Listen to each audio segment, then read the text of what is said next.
உன் மனசுக்கு எங்க பிடிக்குதோ எங்க போனாடி சந்தோஷமா இருப்பியோ அங்க போய் நீ நல்லா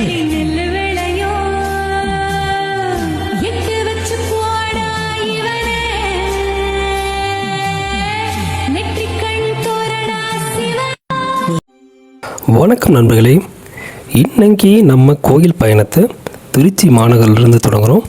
திருச்சி மாநகரோட புதிய பேருந்து நிலையத்திலிருந்து நம்ம பயணம் தொடங்கி கோயம்புத்தூருக்கு போகுது.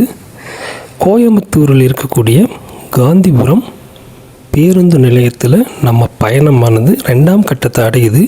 இங்கேருந்து நம்ம எங்கே போக போகிறோம்னா, வருடத்தின் சில மாதங்கள் மட்டுமே பக்தர்களுக்கு தரிசனம் தரக்கூடிய வெள்ளியங்கிரி ஆண்டவரோட வெள்ளியங்கிரி மலைக்கு தான் போக போகிறோம். இதுக்கு நம்ம காந்திபுரத்தில் இருக்கக்கூடிய உள்ளூர் பேருந்து நிலையத்தில் இருக்கு பூண்டி அடிவாரத்திற்கு பேருந்து ஏறுறோம். பூண்டி அடிவார பேருந்து நேரடியாகவே பூண்டி மலை அடிவார கோயிலுக்கு நம்மளை கொண்டு போய் சேர்க்கும். இங்கே இருந்து நம்ம மலை பயணத்தை தொடங்கலாம். இதுதான் பூண்டி அடிவாரம் வெள்ளியங்கிரி ஆண்டவரோட கோயில். மலை ஏற முடியாத பக்தர்களுக்காகவும் பெண் பக்தர்களுக்காகவும் இங்கே மலை அடிவாரத்தில் பூண்டி வெள்ளியங்கிரி ஆண்டவர் காட்சி தர்றாரு. இங்கே இருக்கக்கூடிய வெள்ளியங்கிரி ஆண்டவரை தரிசனம் பண்ணுவதும் அந்த வெள்ளியங்கிரி ஆண்டவரை தரிசனம் பண்ணதுக்கு சமமானது தான். மலை ஏறுவ தொடங்குவதற்கு முன்னாடி நமக்கு முக்கியமாக தேவைப்படுவது இங்கே இருக்கக்கூடிய மூங்கில் கம்புகள் தான். 30 ரூபா கட்டணத்தில் நமக்கு தேவையான மூங்கில் கம்புகளை நம்ம பெற்றுக்கொள்ளலாம்.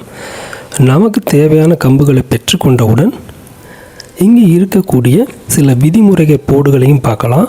இங்கே பிளாஸ்டிக் கொண்டு செல்வதற்கு தடை செய்யப்பட்டிருக்கு.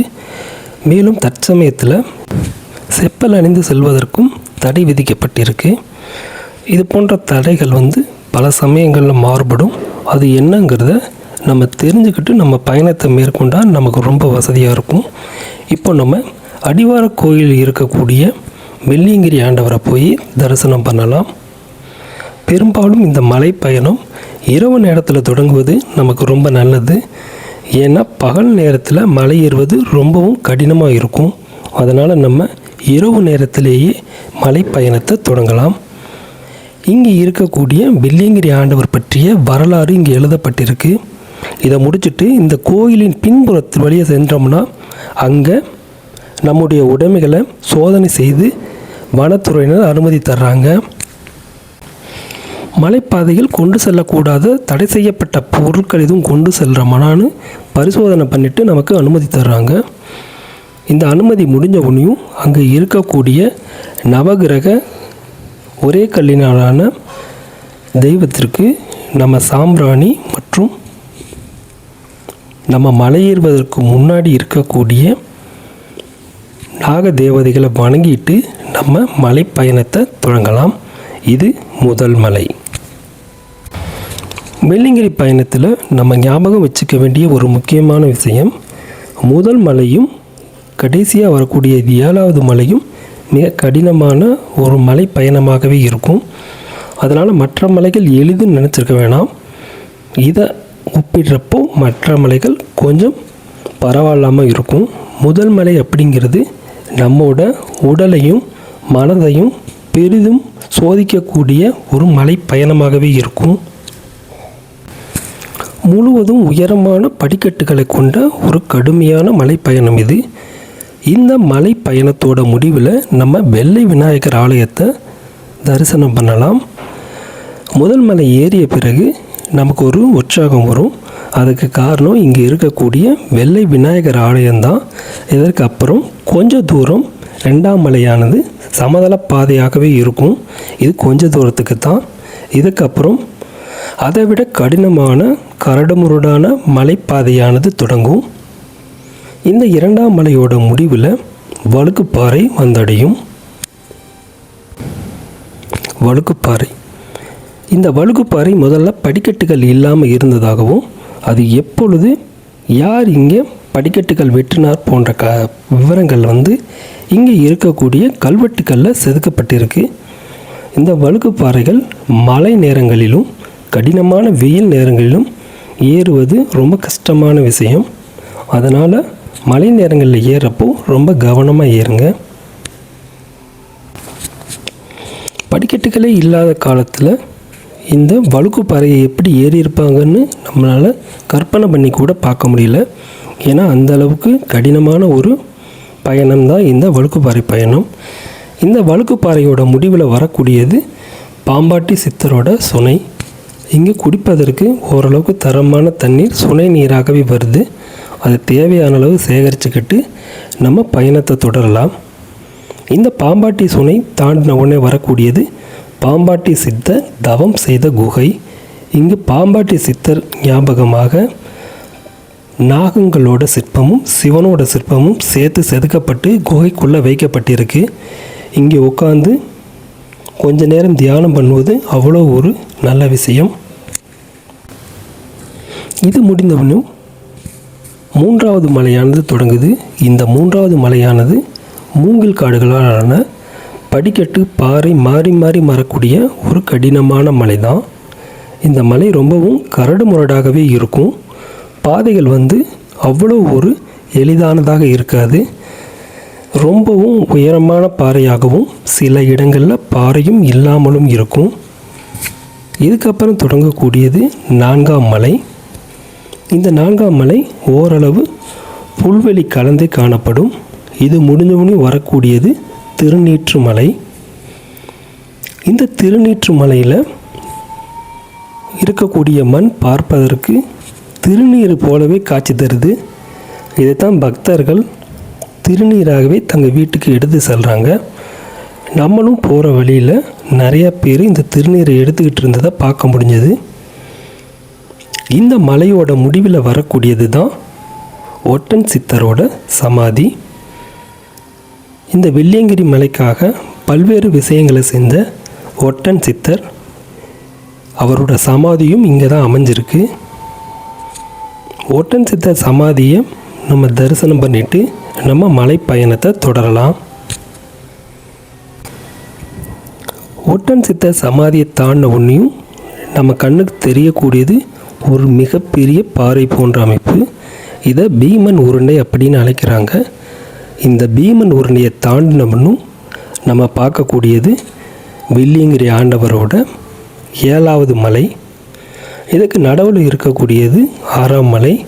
இந்த 6ஆம் மலைங்கிறது பள்ளங்களையும் மேடுகளையும் கொண்ட ஒரு புல்வெளி மலை தான். இதில் பாறைகளும் எதுவுமே இருக்காது. மற்ற மலைகளோடு ஒப்பிடும் பொழுது இந்த மலை கொஞ்சம் எளிதானதாகவே இருக்குது. இந்த மலை பயணத்தின் இடையிலேயே பல கடைகளையும் நம்மால் பார்க்க முடியுது. இங்கே இருக்கக்கூடிய மலைவாழ் மக்கள் தான் இந்த கடைகளை நடத்துகிறாங்க. உள்ளூர் வாசிகளும் கடைகளை நடத்துகிறாங்க. இங்கே இருக்கக்கூடிய கடைகளில் கிடைக்கக்கூடிய பொருள் கொஞ்சம் விலை அதிகம்னாலும் இவ்வளோ உயரத்தில் அவங்க பொருட்களை கொடுக்கறதே ரொம்ப பெரிய விஷயம். 6ஆம் மலையோட முடிவில் ஒரு பெரிய பள்ளத்தாக்கு பகுதி வருது. அந்த இடத்துல தான் நம்ம ரொம்பவும் விரும்பி பார்க்கக்கூடிய ஆண்டி சுனை ஆண்டவரோட கோயில் இருக்குது. இங்கே தான் ஆண்டி சுனையும் இருக்குது. எப்போதும் வற்றாத நீர் கொடுக்கக்கூடிய ஆண்டி சுனை இங்கே இருக்குது. இங்கே இருக்கக்கூடிய ஆண்டி சுனையில் குளிப்பது அவ்வளோ ஒரு புண்ணியமான விஷயமாக கருதப்படுது. 6 மலைகளை தாண்டி வந்த பயணக்கலைப்பு இந்த ஆண்டி சுனையில் குளித்து எந்திரிக்கப்போ சுத்தமாக நமக்கு இல்லாமல் போயிடுது. அதுக்கப்புறம் புதுசாக மலை ஏறக்கூடிய ஒரு அனுபவத்தையே தருது. இங்கே குளித்து முடிக்கிறப்போ இங்கே இருக்கக்கூடிய நீருக்குள் அமர்ந்திருக்கக்கூடிய ஆண்டி சுனை ஆண்டவரையும் நம்ம தரிசிக்க முடியும். அவரையும் நம்ம தரிசனம் பண்ணிவிட்டு நம்ம பயணத்தை தொடரலாம். ஆண்டி சுனையில் குளிக்கிறப்போ கொஞ்சம் கவனமாகவே இருங்க. இங்கே இருக்கக்கூடிய நீரானது எப்பவும் மிகவும் குளிர்ச்சியாக இருக்கும். அதனால் உங்களுக்கு ஒத்துக்கொள்ளுதான்னு பார்த்துட்டு அப்புறம் குளிங்க. குளித்ததுக்கப்புறம் ஈரமான ஆடைகளை இந்த குளத்துல தயவு செய்து போடாதீங்க. இதை முடிச்சுட்டு நம்ம பயணத்தை தொடங்கணும். இதை முடித்தவொடனே ஒரு அருமையான சுக்குமல்லி காஃபி பக்கத்திலேயே கிடச்சிது. அதையும் குடிச்சிட்டு நம்ம 7ஆம் மலையை நோக்கி நகர தொடங்கணும்.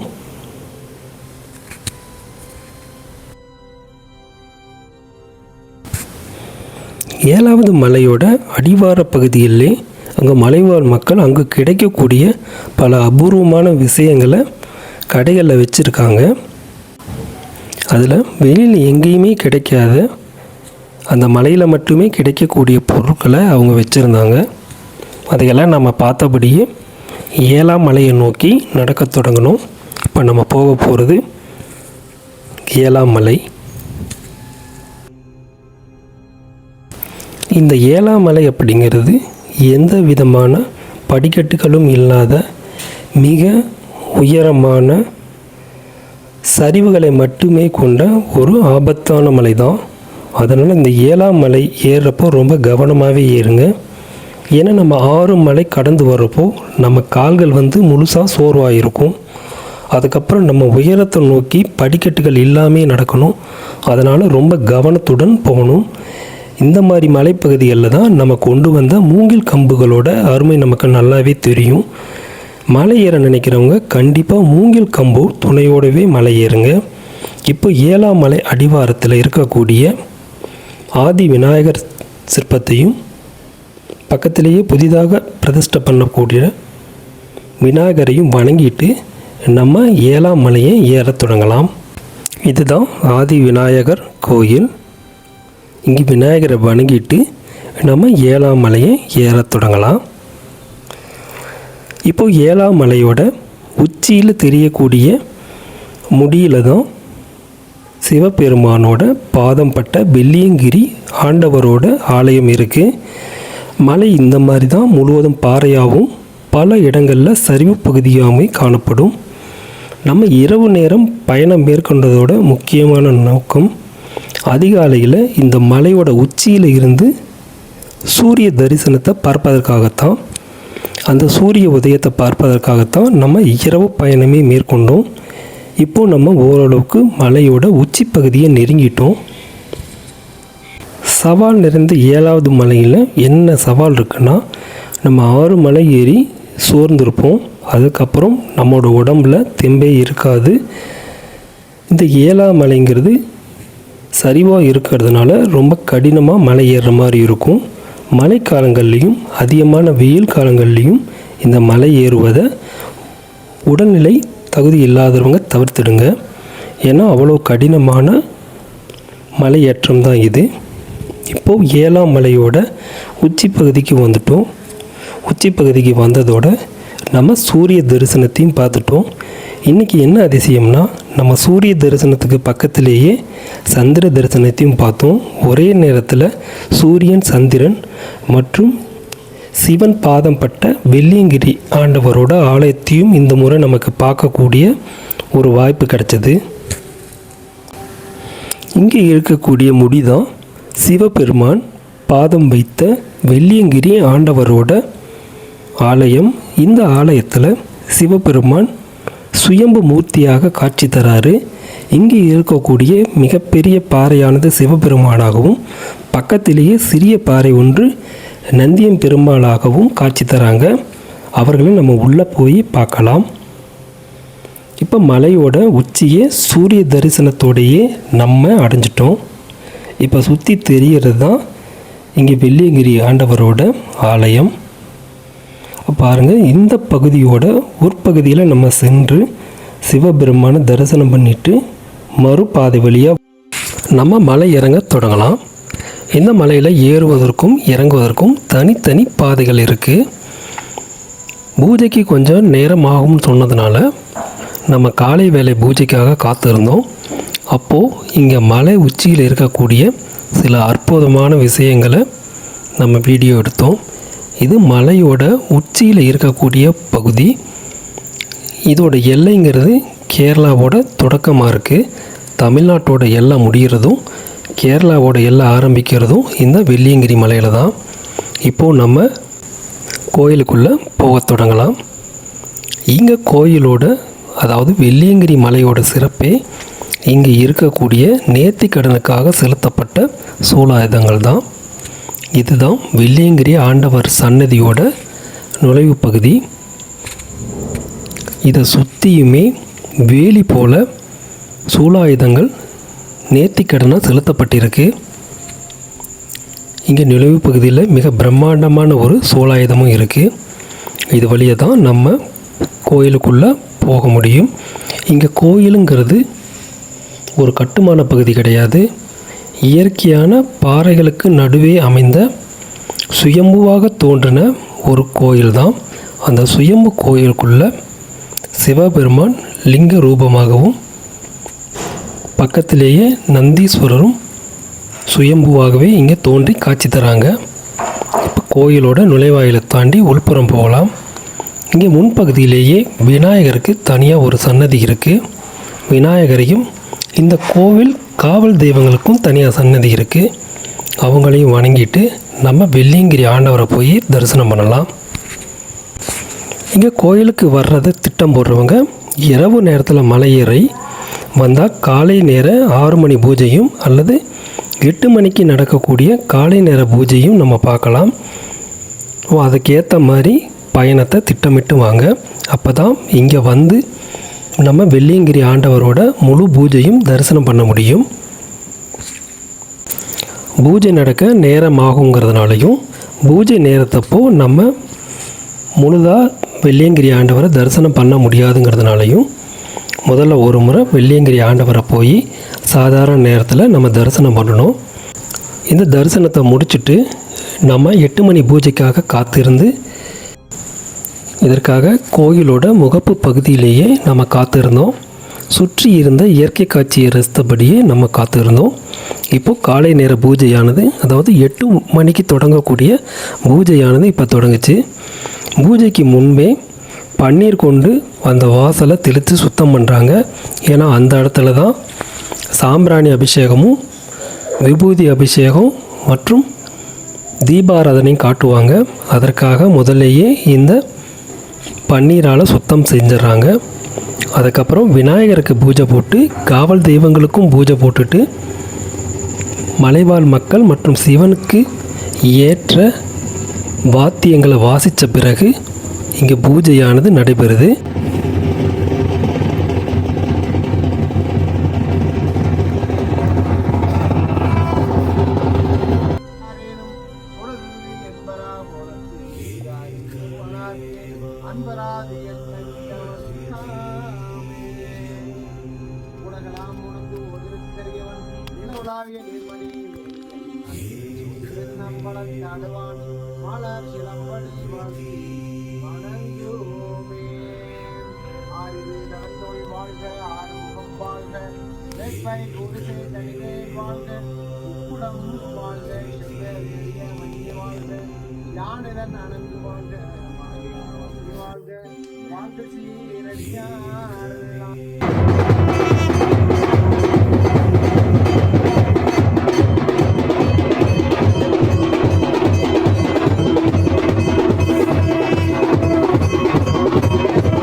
தமிழகத்தின் தென் கைலாயம்னு அழைக்கப்படக்கூடிய மிகவும் கடினமான மலையேற்றம் கொண்ட வெள்ளியங்கிரி ஆண்டவரோட பூஜையை உங்களுக்கு நேரடியாக நான் காட்டினேன்.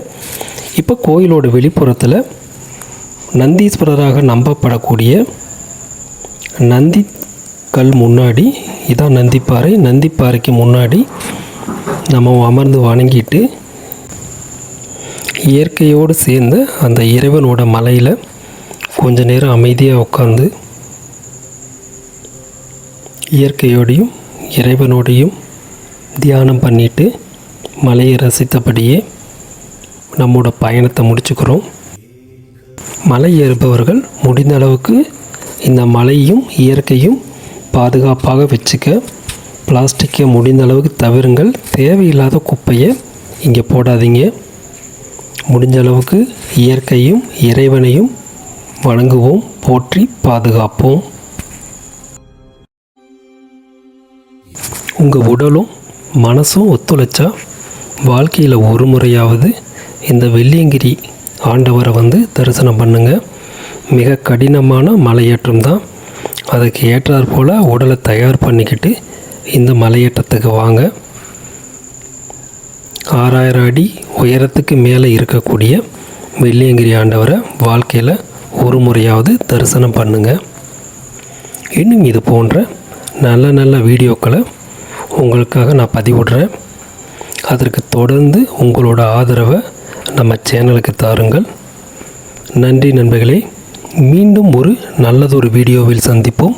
அதுவரை உங்களிடமிருந்து விடைபெறுவது உங்கள் RR.